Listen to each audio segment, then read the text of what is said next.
Your wife says she's going out with a friend, but when a man shows up at your door instead, everything changes. What would you do if that night led to betrayal, lies, and the destruction of your marriage? This heart-wrenching story of betrayal and redemption will leave you questioning everything. By 6:15 in the evening, my wife of 2 decades, Karen, still hadn't come home from work or called. Normally, she'd walk through the door by 5:30, since her hours as an executive assistant to James Caldwell of Caldwell Enterprises were from 8:30 a.m. to 4:30 p.m. Karen had been working for James for years before his passing 3 years ago, and when his son, John Caldwell, took over, he kept Karen on as his personal assistant.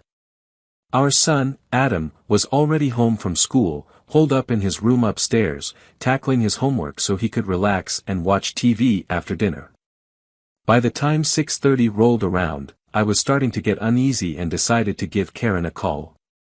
Her phone went straight to voicemail. Just as I left her a message asking her to call me back, she walked through the front door, her arms loaded with bags from Bella's Italian kitchen. On her way to the kitchen, she leaned in, gave me a quick peck on the cheek, and said, "Sorry, sweetheart, I had to work a little late and didn't take anything out for dinner, so I stopped by Bella's. Hope that's all right." Of course, I responded, though the worry was still gnawing at me. "Why didn't you call and let me know?" "I forgot to charge my phone last night," she answered. "By the time I got to my car to call you, it was dead." One of the few things that really bugged me about Karen was that her phone always seemed to either be dead, on silent, or off altogether. It was frustrating when I couldn't reach her if she was out. Whenever I'd mention it, she'd say, "You're right, babe, I'll do better." And for a couple of days, she would.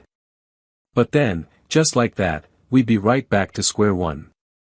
Annoying, but I'd learned to accept it.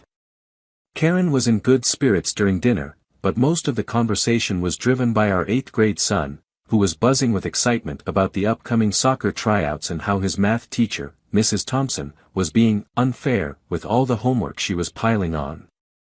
We always let Adam control the TV until his 9:30 bedtime, though we decided long ago that there wouldn't be a TV in his room, a decision he never stopped complaining about. No TV in our bedroom either, since we believed it might get in the way of what the room was meant for, either sleep or intimacy. The latter we managed at least 3 times a week, which made us a bit of an outlier among our friends and neighbors, most of whom had multiple TVs, even one in the kitchen. Let me give you a little background on us, Tom and Karen Andrews, just for context. I retired last year at 51 after serving as a sergeant with the city's police force.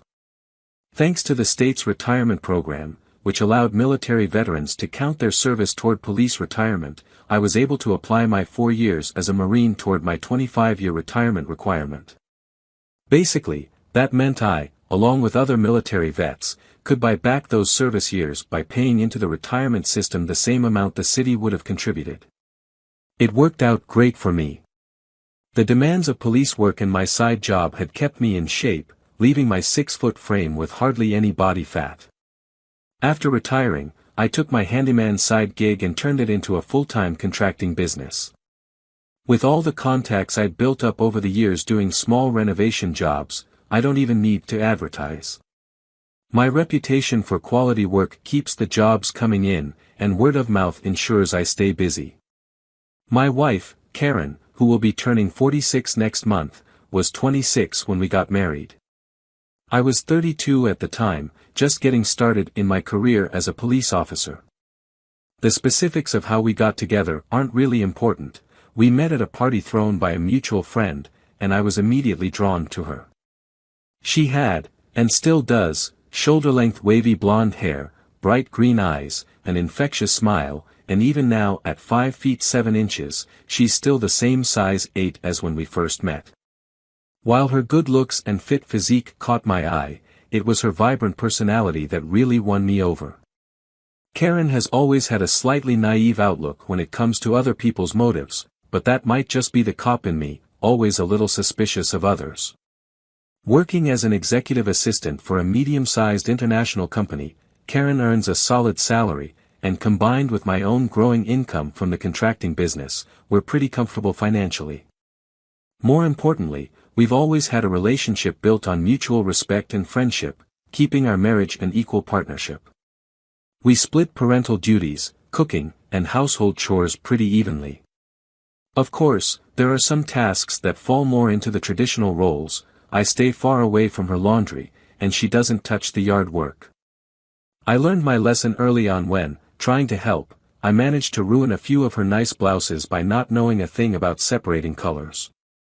Our son, Adam, had gone into the living room to get his daily fix of TV, while I was in the kitchen helping Karen clear the table and load the dishwasher. Normally, after tidying up, we'd sit down together with a cup of coffee before heading to the den to either chat or just relax.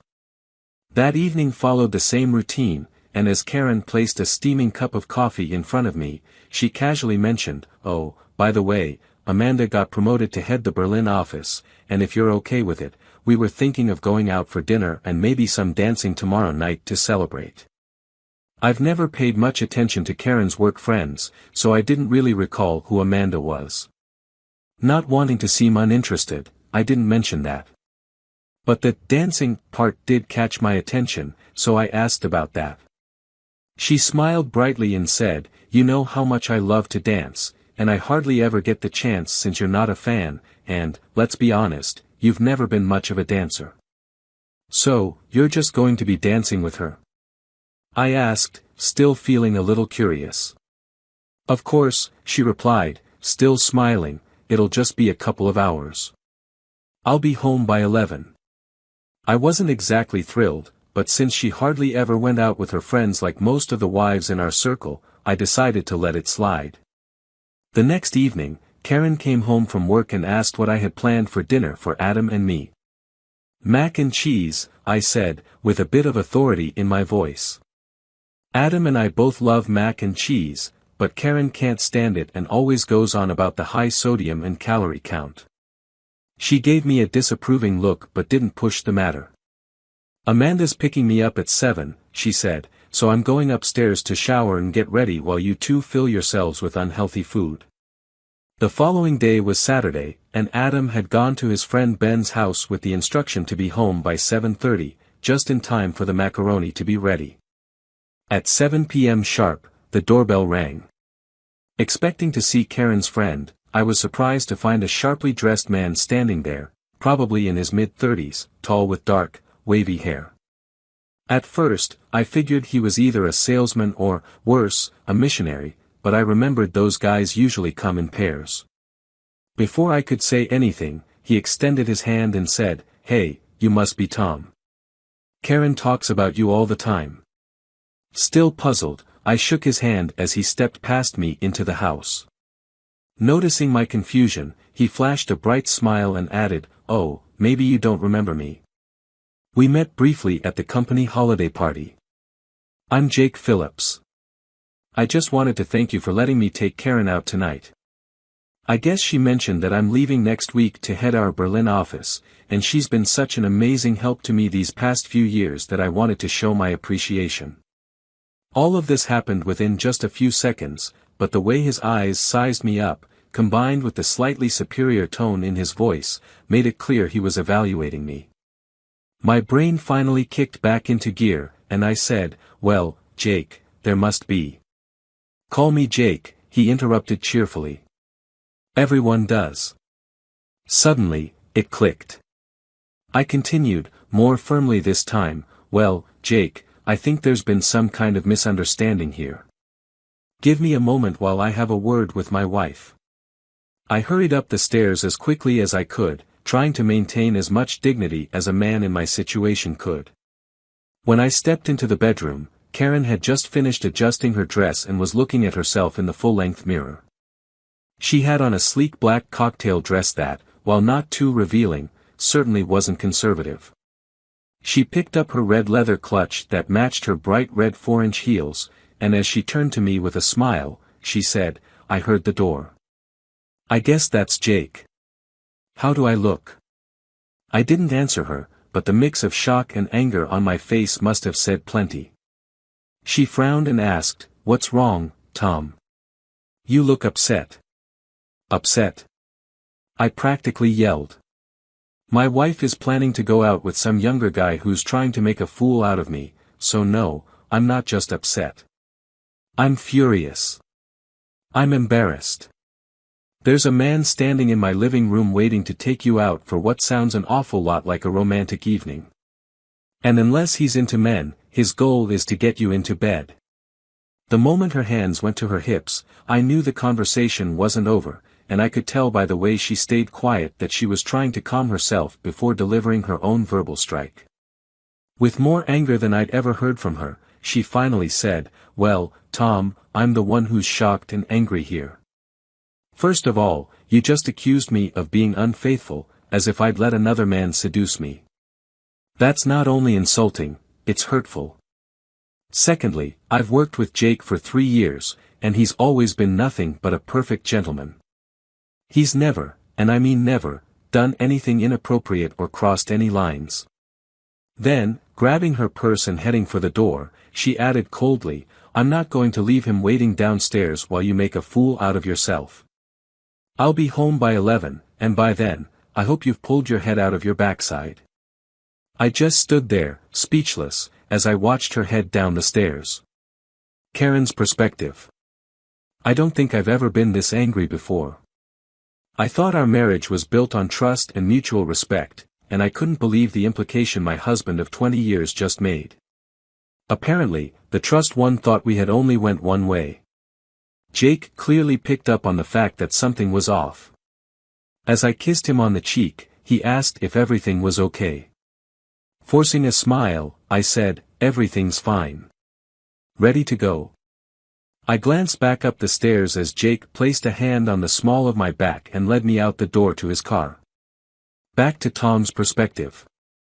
I was standing at the top of the stairs, watching as my wife leaned in to kiss her date on the cheek. For a brief moment, she looked up at me with what felt like a smirk. Then, he wrapped his arm around her waist and guided her through the door. My anger wasn't just directed at Karen, it was also at myself for not putting my foot down. Letting her leave like that felt like a slap in the face to our marriage, and it felt like she was risking everything we had. As I reflected on the conversation from yesterday, when Karen had casually mentioned her plans to go out for dinner and dancing with a colleague, I started to wonder if she had deliberately avoided using the words he, him, or his. She only ever referred to him as Jake. It struck me as odd because it's hard to talk about someone without using at least one of those pronouns. I couldn't shake the feeling that she'd done it on purpose to mislead me. There was no way she expected me to remember a brief introduction at a crowded office party almost a year ago. Meanwhile, in the car with Karen and Jake. Jake was making small talk, but I was still so upset with Tom that I barely heard any of it. I realized I had zoned out when Jake asked, "So, what do you think?" "Oh, Jake," I replied, "I'm sorry, my mind wandered for a minute." "No worries," he said with a grin. "I was just asking what you thought about having dinner at the Red Fox Grill. It's in the Hilton, and there's a great dance club there too." Forcing myself to push aside my frustration over my argument with Tom, I smiled and said, "That sounds wonderful. I've never been, but I've heard good things." Jake looked at me closely and, squeezing my hand that was resting on my thigh, asked, "Are you okay? You seemed upset when you came downstairs, and your husband didn't seem thrilled about the idea of us going out." The way he said, "going out," and the fact that he squeezed my hand didn't slip past me, but it didn't set off any alarms either. After all, I'd known Jake for 3 years, and plenty of men use casual nicknames with their female friends. "You're right," I admitted. "I thought Tom would remember you from the party, especially since he asked me afterward who I'd been dancing with. Now that I think about it, maybe I called you Charles instead of Jake. I honestly don't remember. I guess when you showed up, he realized you weren't the girlfriend he was expecting and got the wrong idea." Jake gave me a sympathetic look and said softly, "Look, if you want to change your mind about tonight, I'd totally understand. I'd be disappointed, of course, because not only do you look stunning, but I was really looking forward to a few hours on the dance floor with you." Absolutely not, I said, maybe more firmly than I meant to. I'm looking forward to a nice dinner and getting to see those dance moves of yours, which I have to admit are pretty impressive. Tom has 2 left feet and only does the bare minimum when we go out. I didn't want to discourage Jake, so with a playful smile, I added, but let's not forget, I'm a married woman, and I did promise to be home before midnight. You've got me until then. I realized I had told Tom 11 o'clock, but that was before our argument. Jake's smile lit up his face, and as he reached over to briefly touch my knee, he said with a chuckle, "Perfect. Let's have a great time, and don't worry, Cinderella, I'll make sure you're home before the clock strikes midnight." Back at home with Tom, Peter and I sat down to eat our macaroni and cheese, but for the first time ever, I didn't enjoy it. My son asked when his mom would be back, since I'd already told him she was going out for dinner with a friend. There was no way I was going to admit to him that his clueless dad had let his mom go out with another man. That's exactly how I saw it, a date, and the more I thought about it, the angrier I became. Normally, Peter's bedtime on weekends was 10:30, but tonight, I couldn't stand the idea of sitting around by myself, staring at the walls, waiting for Karen to come home. So, I gave him an extra hour. At 11:30, I sent Adam off to bed with a hug. He was at that age now where a kiss was out of the question, it embarrassed him, and I respected that. After he went up, I settled in the living room, staring at the TV with the volume muted, listening for the sound of a car pulling into the driveway. My anger had only grown, and I knew I'd be having a serious conversation with Karen when she got back. I had no doubt that her relationship with Jake was purely professional, but that didn't change the fact that a married woman shouldn't be out having dinner and dancing with another man, at least not my wife. I did trust Karen, despite the things I had said earlier, but I didn't trust that smooth-talking guy she was out with. Whether it was my instincts from years on the force or just the jealousy of a husband with an attractive wife, I could see through his polished exterior. His gentlemanly manners couldn't hide the wolfish look in his eyes. I only hoped Karen wouldn't fall for the sheep's clothing. By 11:50, I was fighting the urge to call her, but by the time midnight rolled around, I gave in. I knew her original promise of being home by 11 had turned into, around 11, but I still expected her to answer the phone and say she was on her way. Instead, the call went straight to voicemail. I didn't leave a message. The fact that it went to voicemail immediately told me her phone was off, likely on purpose, and that only stoked my frustration even more. Meanwhile, with Karen and Jake. We had a fantastic dinner at the Red Fox Grill, starting off with a couple of cosmopolitans for me and some wine for Jake. I can't deny that I was flattered by his compliments about how lucky Tom was to have such a beautiful, charming, and sexy wife. When I casually mentioned my age, Jake took the opportunity to boost my ego further, saying he had assumed I'd married an older man and that I didn't look a day over 38. I think most women enjoy a little flattery, and I was no exception. By that point, I had pretty much forgotten about the argument with Tom and was ready to get on the dance floor. The band was excellent, and we danced for almost an hour straight. The only time we sat down was when a slow song came on, and I discreetly led us off the floor. When the band took a break, I excused myself to freshen up in the ladies' room. When I returned, Jake had another cosmopolitan waiting for me and a glass of wine for himself. I was still a little hot from dancing and drank my cocktail faster than I usually would. By the time we got back on the dance floor, I was feeling a bit woozy.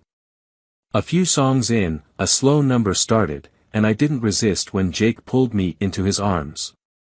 The next song was another slow one, and I found myself relieved to hold on to him, as the effects of that last drink had me feeling lightheaded and unsteady.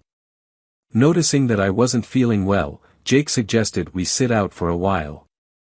I barely noticed that he kept his hand on my back as he guided me to our booth, or that he sat next to me instead of across from me, as he had earlier. Back home with Tom. By 1 a.m., I had called Karen's phone 5 times and left 3 messages. The last message I left was, "Karen, if this is your way of punishing me, point taken." But I need you to call me back right now. If I don't hear from you within the next half hour, I'm going to bed and locking the deadbolt. So, you'll just have to spend the night with your friend, knowing you've put our marriage on the line. At this point, I wasn't just angry, I was livid, and my imagination was starting to run wild. 1:30 came and went, but I didn't go to bed. I stayed in the living room, wondering if I'd still have a marriage when the morning came. Meanwhile, with Karen and Jake. I felt Jake's hand slip away from mine and slowly begin to move up the inside of my thigh. I wanted to push him away, but I felt helpless, as if my body wasn't responding to me, even though a part of me was getting aroused. I tried to speak, to say something, but even forming words seemed impossible. I was embarrassed that I had let myself get this drunk. Part of me knew this needed to stop, but another part of me was caught up in the moment, unable to resist. At some point, I vaguely remember hearing a muffled voice and feeling a strong arm helping me out of the booth. The voice said, "Sweetheart, I think you should lie down for a bit. You don't look so good." I felt an arm around me, keeping me steady, guiding me somewhere. I have a hazy memory of standing in an elevator, but I had no idea where we were headed. When we entered a strange room, I saw a bed, and instinctively, I knew I needed to lie down. I wasn't exactly tired, but my body wasn't cooperating, and my mind was spinning. I heard some gentle, comforting words, and then Jake's lips were on mine. Before I knew it, cool air brushed against my skin as my clothes ended up in a heap on the floor. Jake climbed on top of me and started taking me. My eyes closed almost automatically. When I managed to open them briefly, I saw his face hovering over me, dark eyes staring into mine as he continued. "Not Tom. Not Tom." My mind was screaming, but no words came out of my mouth. I just lay there, my body trembling as a powerful climax shook through me. Back at home with Tom, in full panic. By 5 a.m., after making countless calls that went unanswered, I finally collapsed onto the bed, falling into a restless, exhausted sleep. Deep down, I knew our marriage was over. There could be no excuse, no way to forgive what had happened. It felt like a line had been crossed that couldn't be uncrossed. Just after 7 a.m., my phone rang. For a moment, I considered not answering, assuming it was Karen and knowing there was nothing she could say to fix the damage that had been done. But when I glanced at the caller ID, it wasn't her. It was a number I didn't recognize. With a groggy sigh, I answered, "Hello." The voice on the other end asked, "Is this Tom Andrews?" As I confirmed that it was, a wave of nausea hit me. Maybe that catastrophic event I dismissed earlier was more real than I had thought. The voice continued, "Tom, this is Sam Harris. Remember me?" Sam had been one of the newer patrol officers I supervised before I retired. He was an ex-Marine and a sharp cop, more street-smart than some of the others who hadn't served in the military. "Of course, Sam," I replied, the worry clear in my voice. "What's going on?" There was a pause, and then he asked, "Is your wife home?"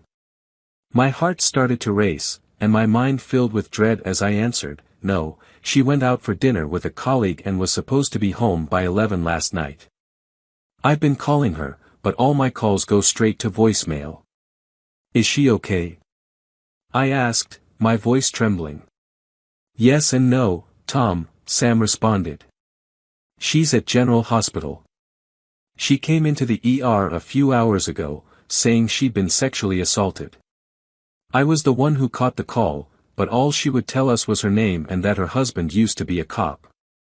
She won't talk to anyone else but you. She doesn't have any visible injuries, but the doctors are running blood tests and have started a sexual assault kit. I hate to be the one to break this to you, but you need to come down here as soon as possible. I'll have to notify the detectives, but I wanted to give you a heads up first." "How soon can you get here?" 15 minutes, I snapped in reply. "Got it, Tom," Sam responded. "Normally, I'd need to get back on patrol once the detectives show up, but I'll hold off for a bit so you can make it here before they arrive." Thanks, Sam, I said, genuinely appreciating it. I'll be there as fast as I can. My first thought was that I was going to kill that bastard. But before I could leave, I knew I couldn't just let Adam wake up in an empty house with no idea of what was happening. I hurried to his room and gently shook him awake, whispering, "Adam, wake up, buddy." He rubbed his eyes, looking groggy and confused, but I didn't have time to waste. "Listen, your mom was in a small car accident. She's fine, but they're checking her out at the hospital just to be sure. I need to head down there with the insurance info. I didn't want you waking up alone and worrying. She's okay, no injuries, so go back to sleep, alright? I'll be back soon." He mumbled a sleepy, "Okay, Dad," and turned back over, still half asleep. My hands were trembling so badly that I struggled to even get the key into the ignition. Meanwhile, Karen's thoughts at the hospital. When I woke up, it wasn't the grogginess that hit me first, it was the overwhelming need to use the bathroom. I was still disoriented and confused, but I managed to slip out of bed and make my way to the dimly lit bathroom, the only light coming from the nightlight in the corner. As I sat down, my brain slowly started to clear, and that's when it hit me, I wasn't at home. While sitting there, I realized it wasn't just the urge to go that woke me. There was a deep, aching pain in my lower back. When I wiped myself, I saw smears of blood on the toilet paper. And in that instant, I knew, I had been assaulted. Memories of the previous night began to trickle in, disjointed and terrifying. The more I remembered, the more nauseous I felt. I barely had time to spin around and collapse to my knees before I started retching into the toilet. When my stomach was empty, I stood up shakily, leaning against the vanity for support, staring at the reflection of a woman I barely recognized. My eyes were bloodshot, and there were bite marks on my shoulder and neck. My hair was stiff in places, matted with what I could only assume was dried semen. A wave of shame and guilt crashed over me so suddenly, it knocked the breath from my lungs. I couldn't stand to look at myself any longer. The woman staring back at me wasn't the confident wife and loving mother I was supposed to be. Leaning heavily on the counter, I hung my head, and tears began to fall. When I finally forced myself to look up again, it was as if I was seeing a stranger, a broken, devastated woman who had let her stupidity and stubbornness cost her everything. I had lost my self-respect, my husband, and maybe even the respect of my son. If I'd had a knife or gun at that moment, I would have killed the man who had stolen my life for his own selfish desires. How did I get this drunk? I thought, as I tried to piece together what little I could remember. I had only had 3 drinks, 2 at the restaurant and 1 at the club. Enough for a buzz, sure, but not enough to make me lose control like that. "He drugged me," I whispered aloud. "That disgusting man must have put something in my drink." I knew what I wanted to do. When I walked back into the room and saw him lying there, sleeping naked on his back, the urge to claw his eyes out or rip him apart surged through me. I imagined sinking my teeth into his throat, tearing him to shreds. But I knew I wasn't strong enough to pull that off. I had to do the only thing I could. Quietly, I got dressed, taking one last hateful look at the man I had once admired, and then I slipped out of the room. Tom arrives at the hospital. It took me just under 15 minutes to get to the emergency room, and true to his word, Sam was waiting for me. The waiting area was nearly empty, given how early it was. "Where is she?" I asked, almost demanding, as I made my way toward the curtained-off areas. Sam quickly stopped me, placing a firm hand on my chest. "Hold up, Tom. She's asleep. They gave her something to calm her down. She was pretty shaken up. The detectives will be here any minute, so use this time to get your story straight." "Story straight?" I snapped, anger rising in my voice. "What the hell do you mean by that?" Sam still had the look and presence of a Marine. Even though I kept myself in decent shape, he was 15 years younger and clearly stronger. He took me by the arm and gently, but firmly, led me off to a quiet corner, away from any listening ears. "Look, Tom," he whispered, "I'm on your side here. I don't know what's going on in your marriage, and honestly, I don't want to know. But here's what I do know, your wife showed up here around 4:15 this morning in a cab, saying she'd been assaulted. The detectives are going to ask where you were, why she wasn't home with her family, who she was with, and how she ended up here dressed for a night out. She refused to answer any of those questions when I asked, only saying, 'I want to talk to my husband.' Out of respect for you, I didn't press, but the detectives aren't going to be so lenient. All I'm saying is, get your thoughts together and be ready to handle this in a way that minimizes the damage for you and your family." Before I could even thank Sam, two things happened at once: the detectives arrived, and the ER doctor started walking toward us. One of the detectives was male, and the other was female. I recognized the guy, Bob Anderson. We had worked several crime scenes together back in the day. He was old school, with about 30 years on the force. When Bob saw the doctor approaching me, he hung back, but the female detective kept moving forward. Bob gently placed a hand on her shoulder and whispered something. She didn't look happy but stopped in her tracks. The doctor approached and asked, "Are you the patient's husband?" I couldn't help but notice he said, "patient's husband, not victim's husband."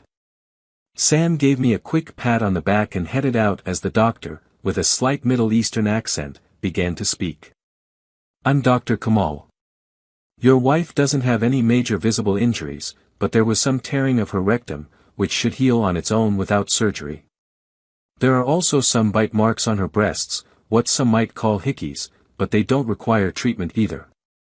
My heart sank, and a wave of nausea hit me as I imagined Karen being violated, her body marked by that predator. "We've conducted a sexual assault exam," Dr. Kamal continued. "There was semen found in both her vaginal and anal cavities. Additionally, there was dried semen in her hair, indicating recent sexual activity. We've drawn blood to test for any drugs or alcohol, but we don't have those results yet. For now, the presence of semen suggests recent sexual activity, but until the toxicology results come back, that's all I can tell you, or the investigators." The way he kept saying, "sexual activity," was really pissing me off.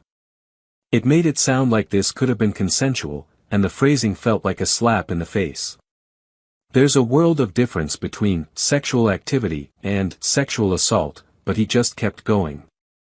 "Your wife has refused to answer any questions about what happened, other than claiming she was drugged before the assault and insisting on speaking only to you. Right now, I don't see any medical reason to keep her here, but I'd like to hold off on her discharge until the blood test results are back. I'll be in a better position to make a final call then. She's been given a mild sedative to calm her down, but she's awake now, and you're free to see her. Any questions, Mr. Andrews?" I shook my head and muttered, "No." "Well, if anything comes up, just have me paged. I expect the test results in about an hour, and I'll consult with you then." Without a word of sympathy or even the slightest condolence, the doctor turned and walked away. I headed toward the cubicle area when the female detective, a short brunette with a sharp face and close-set eyes, stepped in front of me, blocking my path. My first instinct was to brush past her, but before I could, she said in an authoritative tone, "I'm sorry, Mr. Andrews, but my partner and I need to speak with your wife first. This is an active investigation, and we need her statement before you see her." I glanced over at Bob, who was already shaking his head in frustration as he walked up. "Let it go, Thompson," he said firmly. "Tom can see his wife for a few minutes, and then we'll conduct the interview." Her face flushed with embarrassment at being overruled, and she replied indignantly, "Bob, you know the protocol. If we let him in first, he could influence her statement, which could come back to bite us in court." Later, I learned her name was Sarah Thompson, a 28-year-old fresh out of college with less than 5 years on the job and barely a year in the detective unit.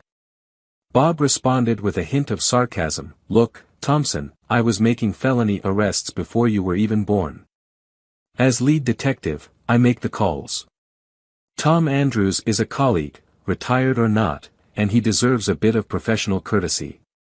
If that doesn't sit well with you, feel free to wait in the cafeteria or head back to the car. And if you want to file a report on me, go ahead. I could use a reason to finally retire." With that, Detective Thompson spun on her heels and stormed off. Once she was out of earshot, Bob muttered under his breath, "Damn rookie." Turning back to me, he said, "Go ahead, Tom. You've got 15 minutes.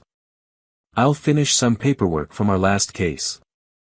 When I pulled back the curtain to Karen's cubicle, she turned her head. As soon as she saw it was me, she immediately looked away and started sobbing. I pulled up a chair, sitting there quietly, giving her the time to regain her composure. Sure, seeing her like that made me feel sympathetic, but if I'm being honest, anger still overshadowed any empathy. She had deceived me by deliberately omitting that Jake was a man, letting me assume she was going out with a girlfriend. And now here we were. Karen's attempt to explain. I couldn't bring myself to meet Tom's eyes, so I just turned my head and cried.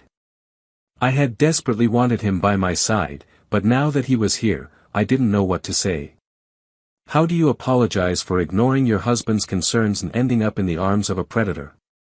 The reality hit me hard. It was a date, no matter how innocent my intentions had been.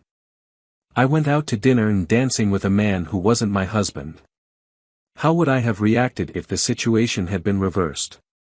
If Tom had told me he was going out with a friend named Alex, only for Alex to turn out to be Alexis, a younger, attractive woman? I knew exactly how I would have reacted, and the thought of it terrified me. Karen's perspective. Tom's voice interrupted my thoughts as he said, "Karen, the detectives are going to come in soon to take your statement, so you should be ready for it. Some of the questions are going to be invasive and uncomfortable. But if your claim is that you were mentally incapacitated due to drugs or alcohol, just be honest. I have to warn you, Karen, if you try to deceive them, they'll figure it out. The lead detective has been at this for over 30 years, and he's an expert at seeing through lies." His tone was cold, almost like a lawyer's, not like my husband's. The words, claim, and deception, hit me like a punch, making my anger rise through the tears. Finally, I looked at him and snapped, "Tom, you sound like you don't believe me. I didn't talk to anyone until you got here because you've known me for over 20 years. Yes, I made a stupid decision, but I never intended to have sex with anyone. I wasn't seduced, I was drugged. Damn it, Tom, you should know me better than this. If you don't, maybe you should just leave." I turned my head away, too furious to cry anymore. I heard the scrape of his chair on the tile floor. Without another word, the curtain opened and closed. He was gone, maybe for good. Tom's perspective. When I walked back into the waiting room, Bob glanced up at me with a questioning look. His partner, Detective Thompson, was sitting across the room with her arms folded, scowling. "Thanks, Bob," I said, genuinely grateful. I knew he could get into trouble for bending the rules for me. "You can go in now. Just so you know, I deliberately provoked her, and I believe she's telling the truth." Bob nodded and signaled to his reluctant partner, who followed him into the cubicle, clearly irritated. About 45 minutes later, neither Bob nor his partner had returned when I noticed Dr. Kamal scanning the now crowded waiting room. Spotting me, he motioned for me to follow him. We headed to a small exam room down the hall. Once we were seated, he spoke in a tone that was more personal than before. "The lab results are back, and they show a significant presence of rohypnol and ketamine in your wife's system. As I'm sure you're aware, these are commonly known as date rape drugs. Combined, they lower inhibitions, heighten sexual desire, and impair the body's ability to respond, making resistance nearly impossible. I've explained this to the detectives and provided them with a copy of the toxicology report. We've started treatment to help flush the drugs from her system, and she should be ready for release in about 3 hours." He extended his hand to me, adding, "I'm truly sorry that you and your wife are going through this. Given the circumstances, I think time and counseling may be necessary for both of you to heal. As he stood to leave, I asked, Doctor, can I ask you something else? Dr. Kamal paused, clearly hesitating, but then nodded and sat back down. It seemed like he already knew what was coming, which only added to the tension. I understand about the drugs and how they affect someone physically, but what I really need to know is, do they prevent someone from feeling, sexual pleasure? Dr. Kamal sighed, then motioned for me to sit back down.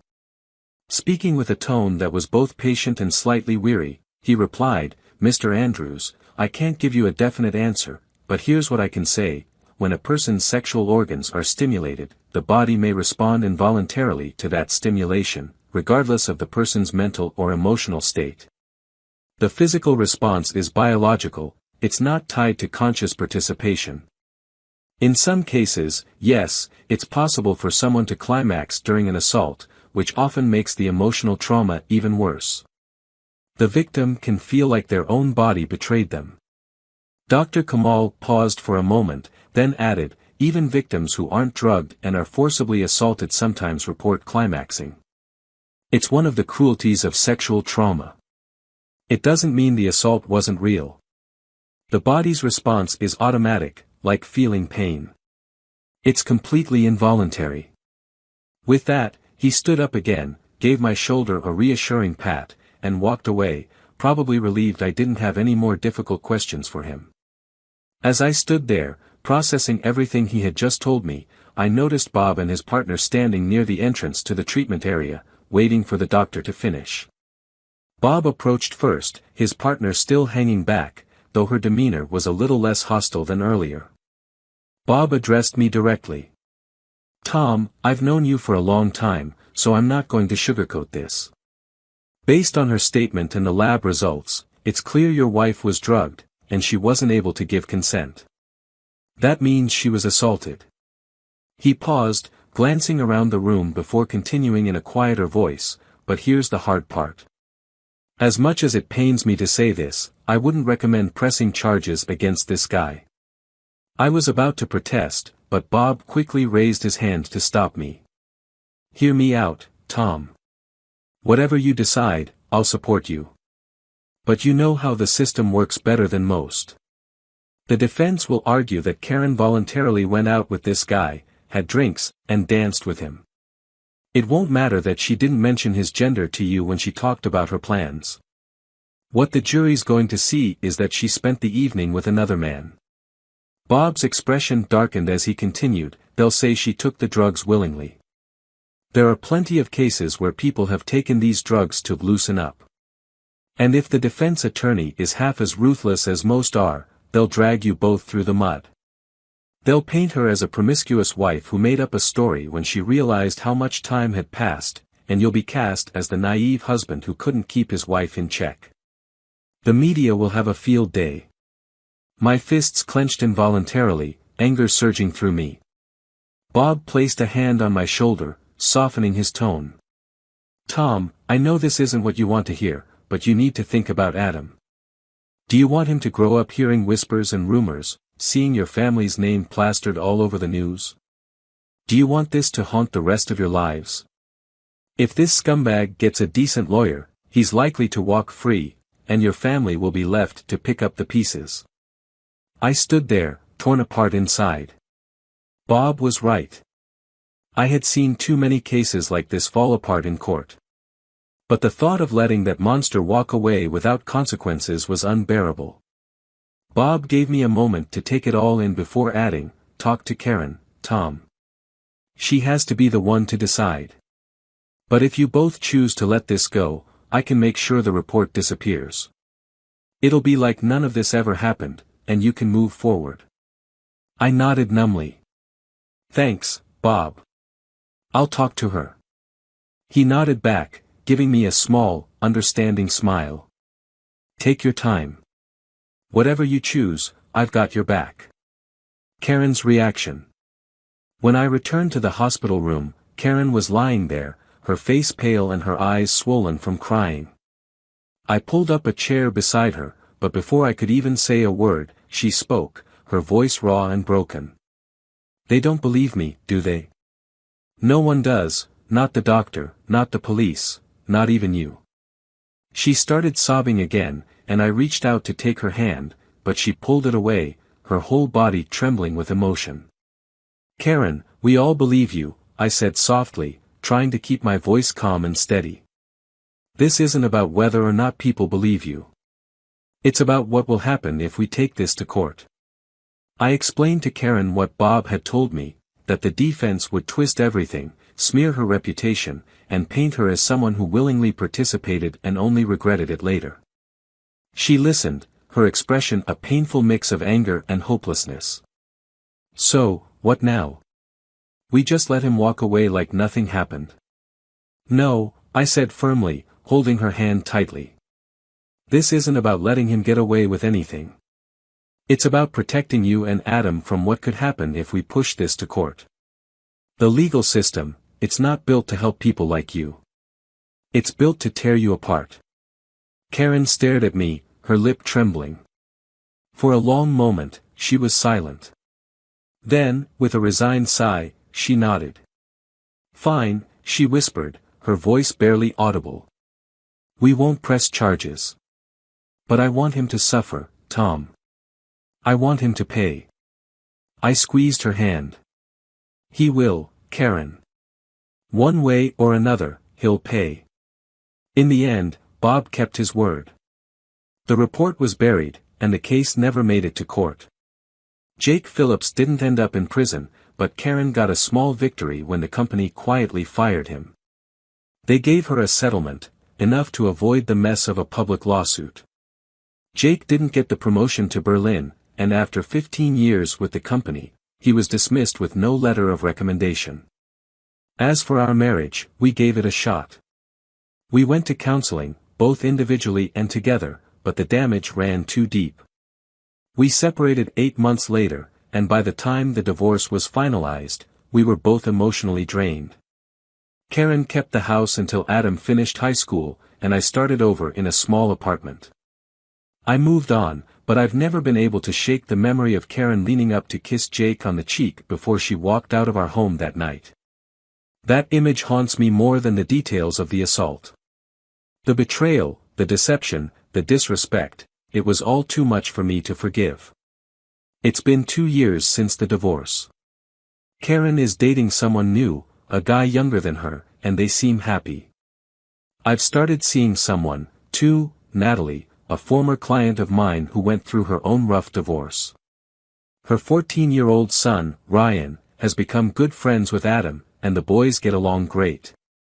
We're taking things slow, keeping separate places for now, but for the first time in a long while, I'm feeling hopeful again. As for Jake Phillips, I never told Karen what happened to him after he was fired. Some things are better left unsaid. One day, I ran into an old buddy of mine from my police days, Frank, the type of guy who had his own ways of dealing with people who deserved it. Over drinks, Frank casually mentioned that Jake Phillips wouldn't be hurting anyone else again. I didn't press him for details, but the look in his eyes told me everything I needed to know. Sometimes, life has a way of evening the score. Epilogue. Karen and I have found a fragile peace, for Adam's sake. We're civil when we see each other, but the scars of our past haven't completely healed. We both regret that we couldn't save our marriage, but we've come to accept it. These days, I'm focused on rebuilding my life with Natalie and the kids, and for the first time in a long time, I feel optimistic about what's ahead.